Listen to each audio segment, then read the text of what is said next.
I hate name dropping, but the fact that Agency Arms is using our guns to build, you know, our 1014 and their M2 tradesman line of shotguns says it echoes volumes in any circle.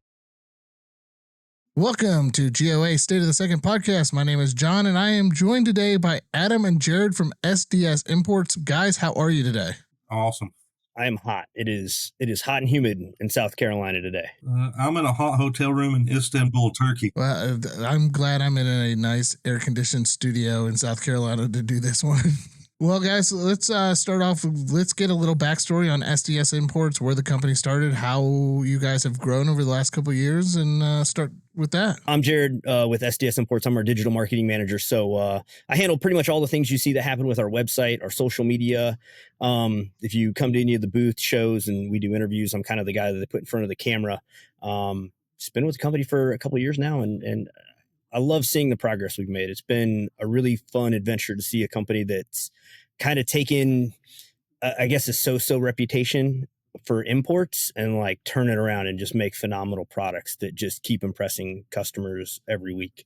Yeah, my side of it, I was fortunate enough to start with SDS back in 2020. At the end of 2020, there was literally 4 employees besides the owners, and we took it from there and kept growing the last couple of years.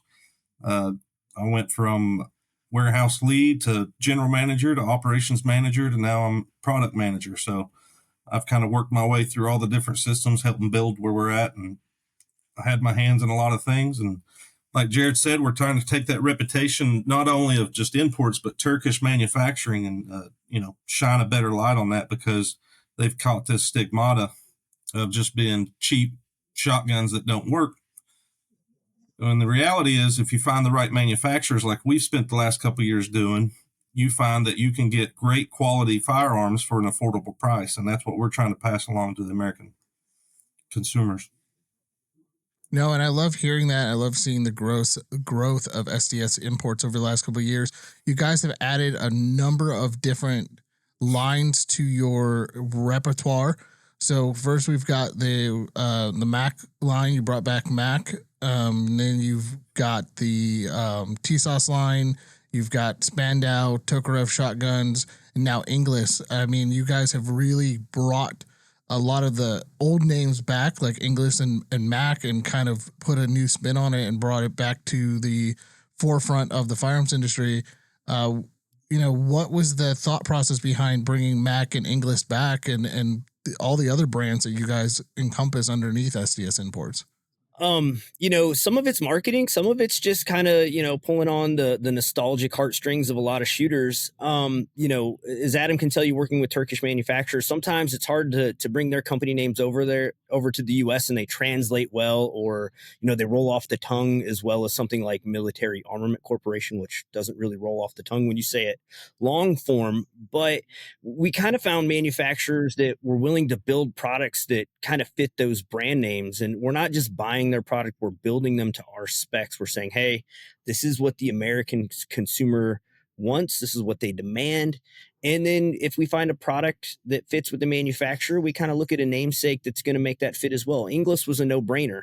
We wanted some military, nostalgic looking high powers. Everyone is trying to make high powers look like flashy 2011s and these super modern guns, where sometimes people just want that no frills cool gun that they remember from action movies and things like that. So Inglis was a no-brainer. Mac was kind of the same thing. Tisas has made 1911s for a long time, and they've gotten, I guess, a little bit more American friendly over the last couple of years with our input, as we started saying like, hey, we need this or that feature. And so Mac was kind of our way to take their great products and even put more of that American spin on and go back in the history books and be like, oh man, the JSOC 1911, even the new Mac 9 double stack, it's not just a plain Jane double stack. It's like, hey, what would the American shooter immediately put on this double stack 1911? And we went ahead and did that. So we find those namesakes or those properties that maybe have been forgotten or abandoned, and we're kind of resurrecting them, giving them new life. And like Adam can tell you, we just find the right manufacturer to partner with each brand and just kind of run with it. Yeah, my little catchphrase is why reinvent the wheel instead of just keep it rolling? Mac has been there. Everybody recognizes the Mac 10, Mac 11. The names are out there. It's easier to, tap into that nostalgia, and we made that our tactical, cool vintage line. So each brand has its umbrella of where we try to stay into, and that helps with the SDS umbrella to where we can kind of create a gun for every customer. We have our entry levels, we have our higher end, we have our pistols, 1911s, polymer. Shotgun wise, we've got the tactical, home defense. We've even got the over unders with Spandau. And again, like Jahred said, we're bringing that English high power back. But we're even flushing those out as well with coming out with different newer versions of the high powers and stuff, the way we can keep rolling. Yeah, I mean, when you guys launched the double stacks, both with Tisas and Mac, it's kind of taken this storm of, first off, double stack 1911s just have taken off in the last 2 years. And now you guys have two different models, both at price points that are super competitive. I mean, you've got the Tisas line, which has, the standard both 5-inch and 4.25-inch double stacks, and then you also add the Night Stalker into it, which is a beautiful gun, if I might say so myself. Mm-hmm. Then you've got the Mac line that's got the we no longer have the bushing on the end. It's more tactical. It's more what you look for, but it's still at a very competitive price point compared to everybody else. The double stacks were just kind of a 1-2 punch. We saw a space in the market. We saw that people were just trying to keep making them more and more expensive. And the reality of double stack 1911s is they're cheaper to manufacture. Shooting a plastic grip module is way less expensive than machining the magazine. Well, Adam from a machining background can tell you that 1911 frame and that magazine cut is a long cut. It's either broach or wire EDM, which adds a lot to the manufacturing cost of the pistol. So double stack 1911s from Tisas were just a no-brainer because we could make them less expensively and still use all of the quality parts that Tisas was known for, the forged frames, the machining, the 70 series internals up top. So we weren't, again, reinventing anything. We were just applying what has worked for Tisas so well to this platform. And with, Checkmate's magazines being affordable and reliable, I think the industry has responded well to it. Every day I see new reviews that people are like, how did they do it for $799? How did they do it for $1,050? I think a lot of other companies could have done it too. They just chose to not do it and charge more for them. Yeah, I remember when I was at TriggerCon last year, one of the quotes I overheard was, "Hey, we're coming out with our new 2011. It's very affordable. It's $3,500." And I was like, awesome. I don't know who that's affordable for, but not me. And that's the cool part about, you guys being an importer and bringing things in. First off, it's high quality stuff. I know Tisas has all the ISO certifications and all the requirements to be a international manufacturer, as well as they do stuff for the Turkish military and things like that. So they have to keep up to those high standards. But the question a lot of people have when it comes to 1911s coming out of Turkey and things like that, even homegrown 1911s, is that there's a lot of MIM parts. So how do you guys get over that? Is the Tisas line completely machine parts, or is it there are some MIM parts inside of it? Completely machined. We got rid of MIM parts probably 2.5 years ago, Jahred? It was like late 2022 when we started phasing them out. For the most part, in 2023, we say everything is not MIM. There was, and maybe some of the U.S. armies probably until like early this year still had MIM recoil spring plugs, but it was such a moot part that literally it didn't matter. We've never had a failure from them. But all of our higher end guns right now are all MIM free. I actually just answered this question on YouTube a few days ago, and I sent an email out. Like, usually we got a tech update every time we like exhausted the supply of a MIM part, and the last one was recoil spring plugs. And even then, the guns are covered for life. We have, a 1-year warranty on the lifetime service plan. So, if you do have a failure from one of our older guns and it's a MIM part, hit up customer support. We're going to square you away and make it right. That was just kind of one of those things that we did. There's some people that argue that MIM is pretty decent stuff, and I think if it's done right, you can get some quality parts out of it. But the U.S. shooter demanded that we do away with MIM, and there's still manufacturers in Turkey that are making a lot of MIM parts and importing a lot of guns with MIM components, and more power to them if that's how they want to run their business. But there was one of those cues where we'd go to NRA or all these shows, and maybe this year goal show, people will come up and be like, I really think that you guys chose not to use MIM, that you guys took the high road, and yeah, maybe it added a couple bucks to the price of the gun, but we're still coming in way more affordable than I think a lot of our competition is for the quality that we're putting out. Yeah, I couldn't agree more. I mean, the complaints on MIM from people are so much, and now that you guys, and to set this record straight, machine parts are fantastic, and now that you guys are replacing all those MIM parts with machine parts, that's also showing that the quality of manufacturing coming out of Turkey is not what it used to be. It's not, like Adam said, the cheap shotguns was this misnomer, and now we're seeing that it's really quality firearms at very affordable prices coming out of Turkey.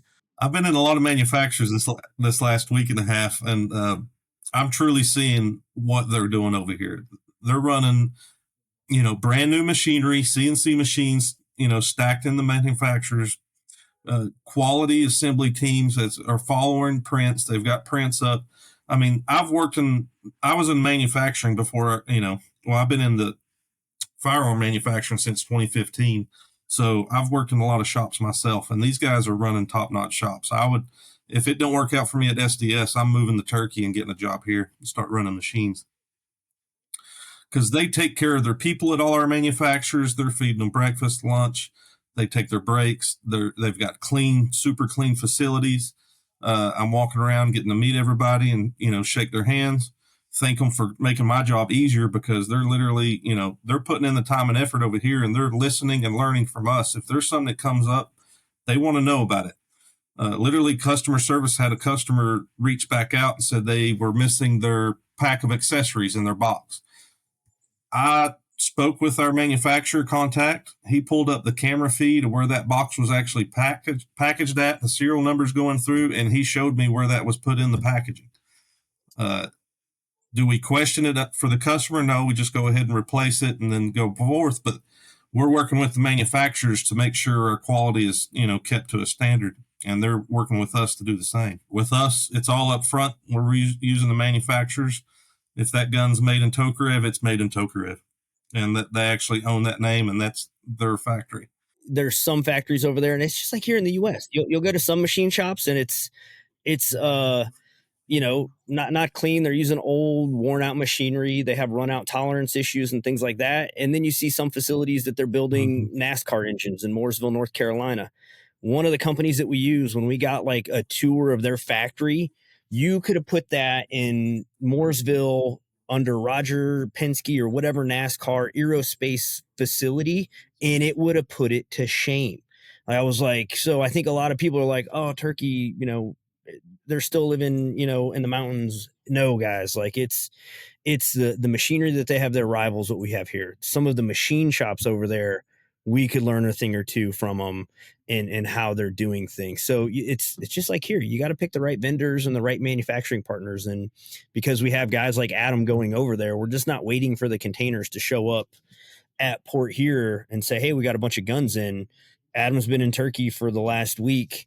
I think he's having a little more fun than what I think he should have had on a work trip, but it just goes to show we have guys that are there. We have, everyday shooters from the US that are over there. We're cherry picking who we're working with. We're telling people no if we don't think that their product is up to snuff. And then our partners are willing to work with us to make improvements, which just makes it better for everyone. No, and I couldn't agree more. I mean, and Adam hit the nail on the head. I mean, it is that negative connotation with Turkey, and like you said, that a lot of people think, oh, it's just a guy in a mountain or a guy in a cave somewhere building these guns. Where these factories are some of the best factories in the world, and we're seeing the product. I mean, over the last 5 to 10 years, we'll say. The quality of product has really come out to be a very good quality product, a very high standard of manufacturing. Like you said, Jahred, you could put some of these factories in the U.S. and no one would think any differently. They would put a lot of the current factories to shame. Yeah, and we love seeing that. Now, we've touched on Mac, we've touched on the double stacks. Let's touch on the Turkinellis, because a lot of people talk about Turkinellis. It's a name that comes synonymous. What's been the reception to those, and what has been the pain points, and the kind of, you guys have had one of the Macs go a ton around. So what has been the reception on those? So we're SDS Imports is guilty of it. Early before the pandemic, we brought in some Benelli clones that weren't up to snuff, and we learned our lesson. And so we went back to the drawing board, and we partnered with an amazing manufacturing partner to help make these guns. And we said, this is what they have to be. This is what they need to be. We all cower at James Reeves and his 5,000 round burn down or whatever it is. I don't care anymore. Um, and so we went back to the drawing board, and we built them from the ground up. We found the manufacturer that made the parts for us, that's making the accessories for us. And it's I hate name dropping, but the fact that Agency Arms is using our guns to build, our 1014 and their M2 tradesman line of shotguns says, it echoes volumes in any circle. It's like, hey, Turkinelli, and it's cool. We had some Turkinelli shirts at NRA, and they were fun. We got some laughs out of them, but the guns are serious. There's a lot of aftermarket parts available for them. We have training companies use them. Adam and some of the guys went through Rangemaster shotgun courses with them. When we launched them, we took a dozen of them out to gun sight for a week and ran the snot out of them. So we vetted these a lot differently and that's what I think changed the course for us, where instead of importing, we were like, hey, let's help design these. Let's make sure that these are what we say they are. Mm-hmm. And yeah, I mean, there's still those guys that are never going to get over it. They're always going to be like, oh, it's a Turkinelli, and sorry you don't have one. That's all I can say to them now. Like, you could save yourself some money, get some good training, some good ammo for the same price point as one of the original versions. Just to piggyback on, like Jahred said, they started making them when we were young. We did the same thing. We jumped on them real quick. As soon as we got them in the States, we realized, hey, no. This ain't what SDS is. So we stepped back. We let everybody else have it for a little bit, and we went back to the drawing board. We said, we want one for one. This is what we're doing. We want these things to be quality. We want them to run. We want them to fit the accessories that we have and anything else on the market that somebody else might want. Because proprietary is a dirty word in our industry, and everybody, if you can't go somewhere and pick up that extra stock or that magazine or whatever, if it don't fit, you're not going to buy it. You're just going to leave it sitting on the shelf. So that's like Jahred said, I've been going out and getting into training. Trained under Tom Givens. I got my shotgun range certification for instructor for that. Was able to meet some great guys from Apache Solutions in North Carolina. They were really interested in it. Everybody's ears perked up, because when we first started, they was like, oh, these guys brought their Turkish shotguns to this course. They didn't even make it through the weekend. Let's just say by day 2, they were like, what is that, and where did you get it? And I was like, well, it's ours, and how many do you want? There was a couple people that were going and buying them before they got out of the class. They was like, hey, man, I already got that shipping to my FFL. It's going to be there waiting on me. And I wanted to make sure to get these guns into the guys that actually care about quality training, the real world scenarios where you're going to want to trust your gun with your life, and they're going to run it and abuse it and not just spin the fluff and be like, hey, this is a good gun. They're out, they're putting their stamp on it. And Apache has done great work. They really, helped spread the word of Mac for us. We got them some pistols and stuff, so they've been wearing our double stacks out as well. They've become a pretty good partner for my and us in the product management, because they're actually sending us back issues, or if they find issues, and there's minor things, but that's what I'm here trying to fix, because that's what we do. If we mess up, we're going to learn from our mistakes, and we're going to fix it as quick as possible, because we want to make sure everybody's got the quality firearms that we're promising to sell them. Because everybody's dollar, no matter if they're spending $3,000 or $3,000, it's worth it to them, and they want to make sure they're getting what they're asking and what they're wanting.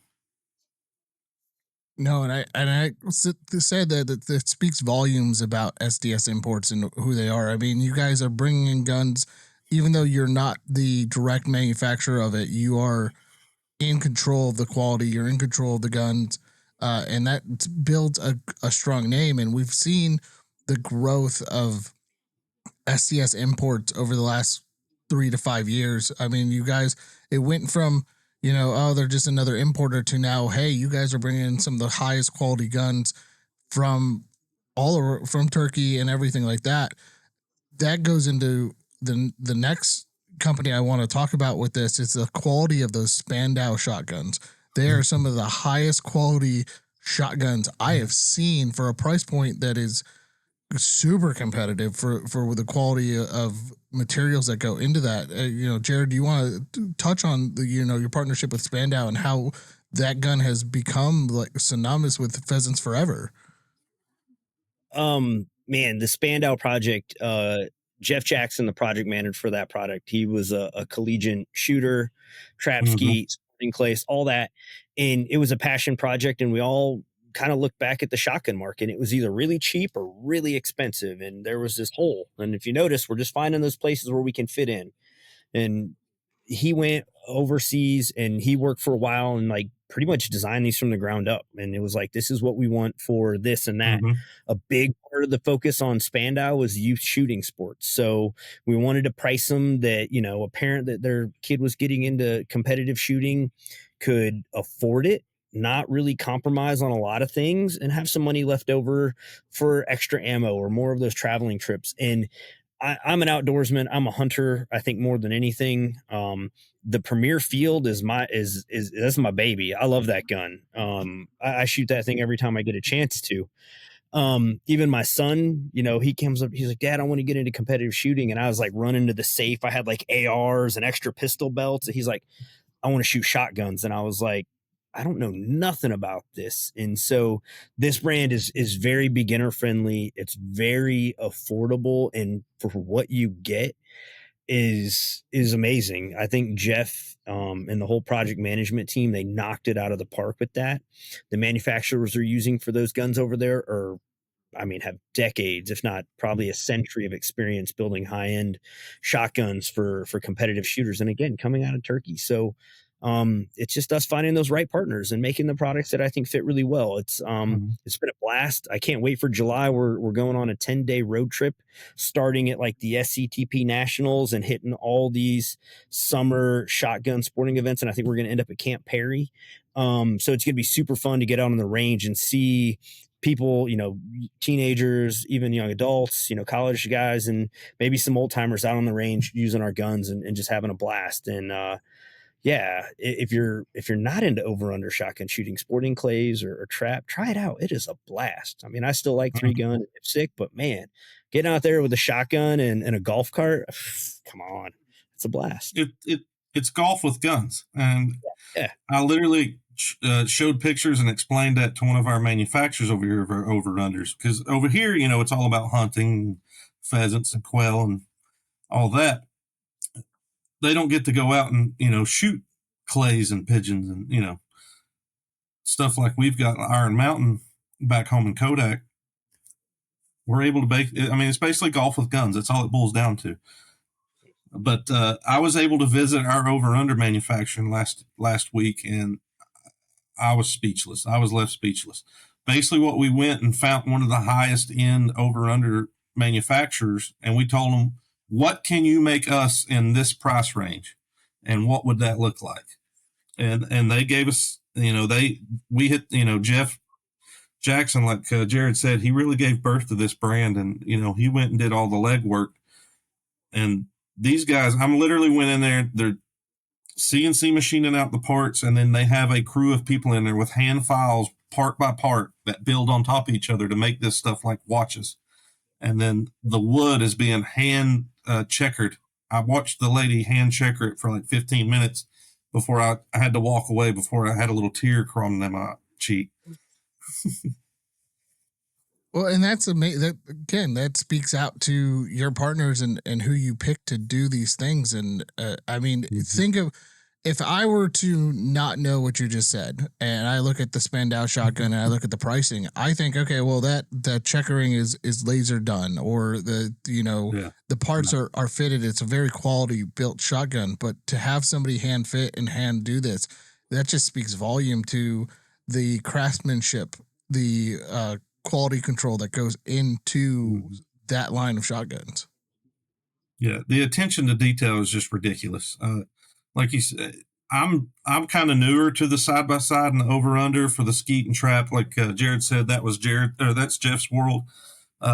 He introduced me to it maybe a year ago. I grew up the last 15 years defensive shotgun training. That was me. Give me a pump, I'll run it all day long. 10 to 15 yards from my front door. That's my world. But I've grew up just throwing skeet in the backyard with the Mossberg 500. But this is a whole new world. The golf with guns, I'm getting hooked quickly. It's the competitive side of it is phenomenal. I feel like an idiot right now because I can't remember what state it was, but last weekend was like a high school championship. There were 2,000 shooters on the line for a state champ. I wish I could remember the state. I saw the article and I was like, 2,000 youth shooters at one place for one weekend it's the future of shooting. Like, I'll be completely honest, in the US outdoor market, out competitive, collegiate trap and skeet, it's the future of firearms ownership in the US. I've never been to a steel plate match, an IPSC match, and seen that many kids in one spot.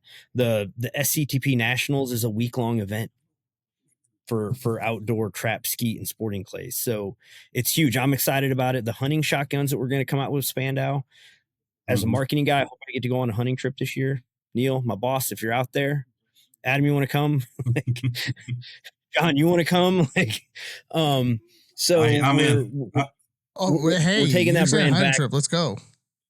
Yeah, we're taking Spandau back outdoors, whether it's recreation, competition, or even hunting. So big things coming with that brand this year. I'm excited for them, and it's another product line. It's repetitive to say, but it's another win for us. It's a market that's new for us. So we're excited to go hang out and bust some clays, or maybe go on a dove hunt and see what people are doing outdoors this year. Yeah, I mean, I'm super excited for you guys, and we were just talking to Pete Brownell before we hopped on with you guys, and he's talking about shotgun sports for youth and how it's taking off, and that's an on ramp to the Second Amendment. We always talk about the on ramp to the Second Amendment for youth and for everybody, and that is one of the ones on, and that kind of ties into the next things I kind of want to talk about is your first off your price points, but let's talk about the Tisas line, specifically the PX9, which is, and the PX9 carry that just came out. You guys have a very competitive price point carry and full size gun. Jahred, what is it like to have a super competitive gun like that? And what's been the response from people? I still think it's the most slept on gun in the polymer striker fire segment right now. Doesn't use a proprietary magazine. I harp on that one every day, where it's like some brands, every time they introduce a new polymer gun, they're like, here's a new 19 round magazine. And it's not anything new. It's just something to buy, to charge you $50 for. So the PX9 started off with the P226 magazine. It's been around for 20 plus years. Metgar, Checkmate, Sabati. Everyone makes a great mag for less than $30. The PX9 carry uses the 228 magazine. So just like the old days of Glock, you can use the full-size 226 mags in the PX9 carry. The most modular grip on the industry. One of the first guns that co-witnessed with the RMR without using half-inch tall sights. I'm disgusted by suppressor height sights on guns. Where they don't need to be this tall. I always make jokes about FFA clearance when people pull their guns and their sights are, 7/16 of an inch tall. So engineered great. The designers on that gun put way more into it than I think a lot of people see and feel when you shoot it. It's a great shooting gun. It's got one of the best triggers out of the box in the game. And the price point is unbelievable. And, I think we're leveraging, some good, currency exchange with Turkey on that. But regardless, when you look at the feature set of that gun, what you can do with it, how adaptable it is, all the features that we put into it from the factory, it blows a lot of people away. And I think it was SHOT Show. There was like 9 people from Glock that came down and they're picking that gun up. And it's the first time I'd ever seen Glock out of their own booth. Like you could tell that, Gaston had passed away because they're all looking around like, and they even were like, man, you guys got so much right with this. And, for even me, and I'm still a gun nerd, I like going to other people's booth and I think a lot of guns are still cool. But they were just like, man, everything about this is right. Like, you guys didn't drop the ball on any part of it. And the carry model, someone asked me about it today, and they're like, oh, it's got to be less than 1 inch in 2024 width to be a subcompact gun. And it's like, man, it doesn't have to be. Some people conceal guns differently or better. Just look at the price point and the feature set and stack it up to, he listed like 5 other guns. And I'm like, one of those guns people buy and they change out the grip module, they buy an aftermarket slide from Aim Surplus. So they're not even buying that gun. They're just buying a serialized part that they can go put another $900 worth of parts into. And then it's bigger than what it started out as. So I chuckle, about that. So, I always say they may not be for everyone, but the PX9 series is so slept on. The more and more people shoot it, the more and more love it. And I like carrying it. It's one of the only guns I run with a red dot. I'm not a red dot guy, but it's one of the few guns that I keep a red dot on, and I love shooting that thing. Everything's not for everybody. And the PX9, when I first got hired on, there was PX9 Gen 1. And I'm not going to lie, everybody looked at that gun and was like, that's an ugly gun. We can do better. Shortly after that, Gaines Davis, our head engineer, he's been doing this, he's been with SDS maybe a couple months before I was, and he literally lives over here 6 months out of the year. So he's working with these manufacturers, and pretty quick we came out with PX9 Gen 2. We started selling that for about 6 months, and we were like, we can do better.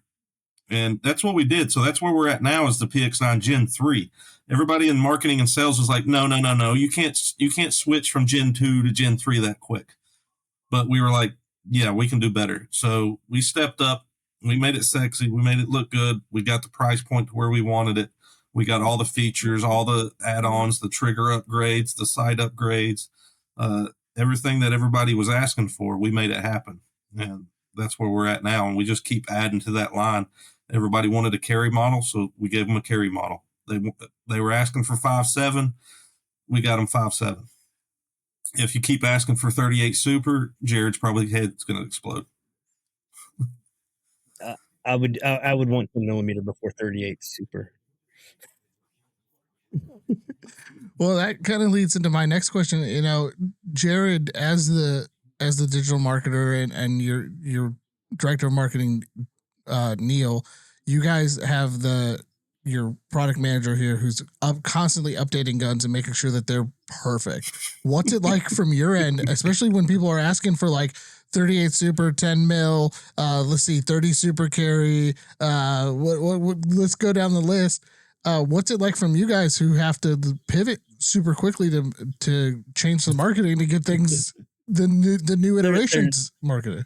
There's some of it that's really good, and there are some products that come out and we're like, yes, that's cool, we can work with that. It's more adaptable. There's more aftermarket parts for it that make it work, but we can't, Mitch Hedberg, old comedian, he's like, you can't please everyone all the time. And last night, all of them were at my show.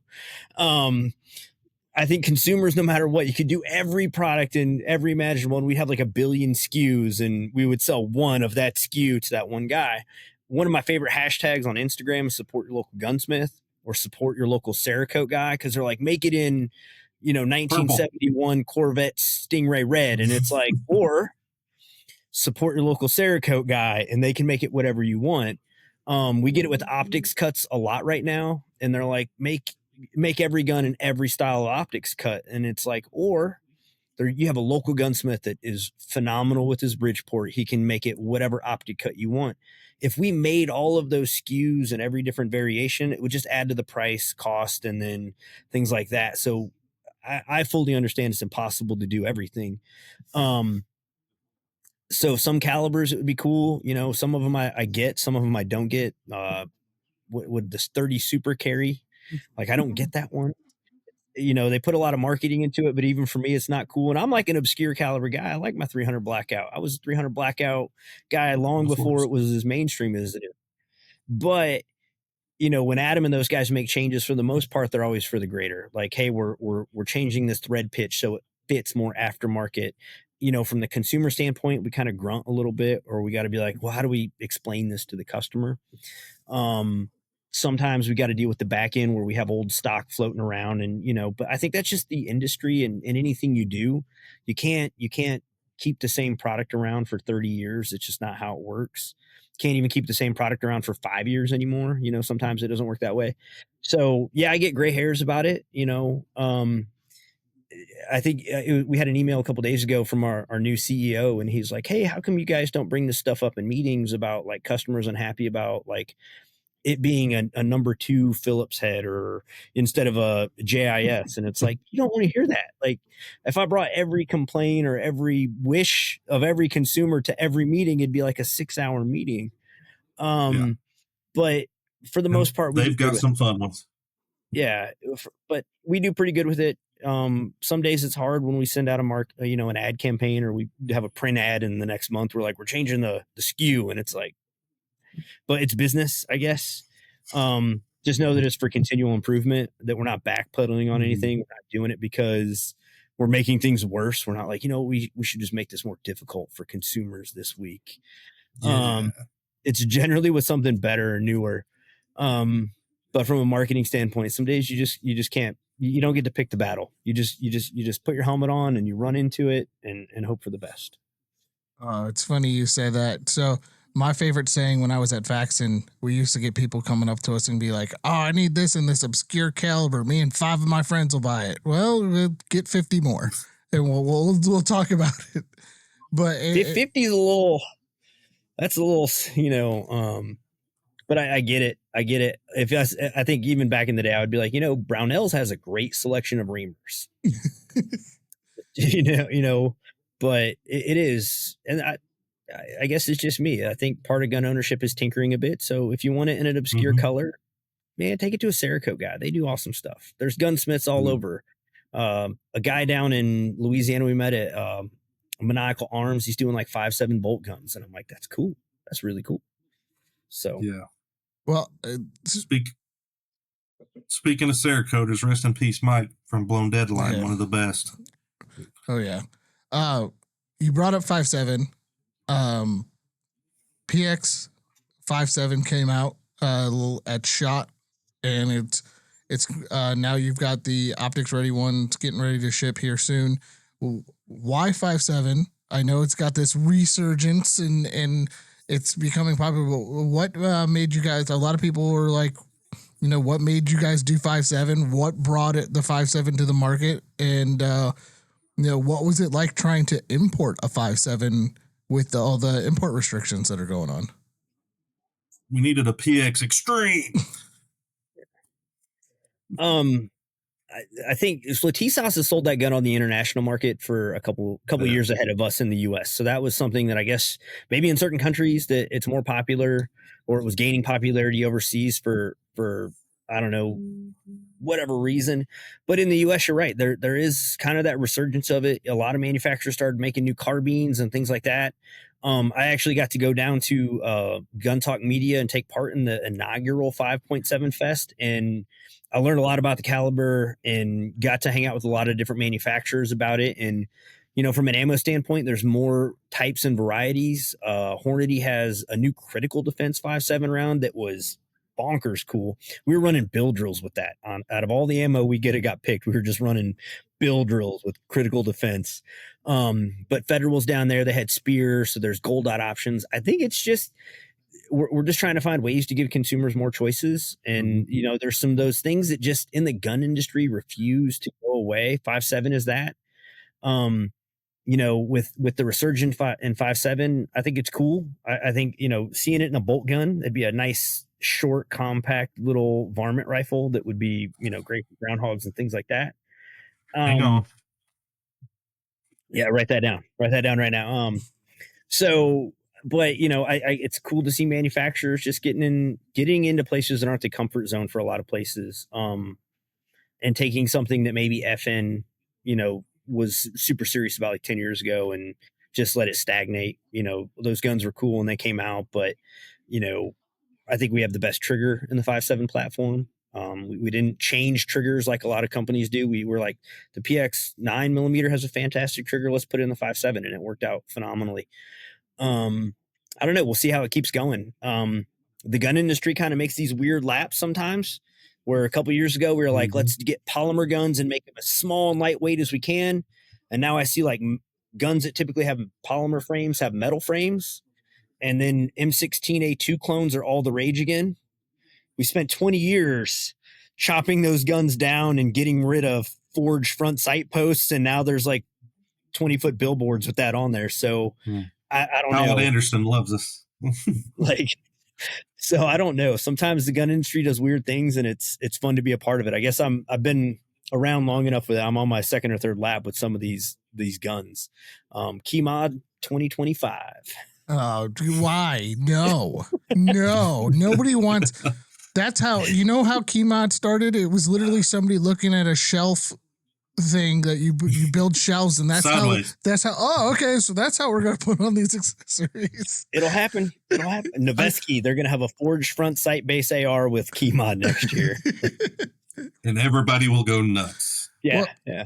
It's funny that you bring up retro with the A2s and the Dissies coming out, and Adam messaged Kyle over at Anderson, who's a good friend of ours.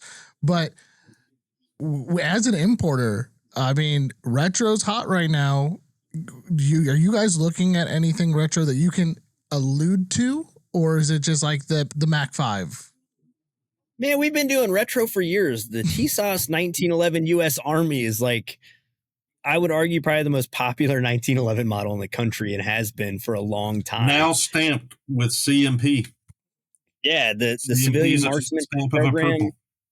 is selling that as a companion to the expert grade M1 Garands, you know, because what was surplus is now heirlooms. You know, what we used to buy to beat on, you know, no one would buy a Mosin Nagant these days and sporterize it because they're not $89 anymore. They're like $500, which is nuts.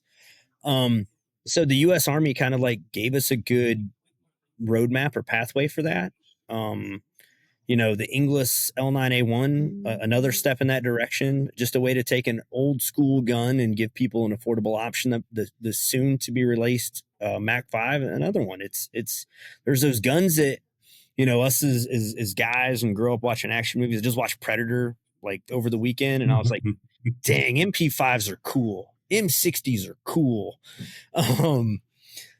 So I think we've been doing it for a while. We have things in the pipeline, but there's just certain guns that, you know, we keep tweaking and making better improvements on to make them closer to the originals. And the U.S. Army is the epiphany of that, I think, in the industry and the market.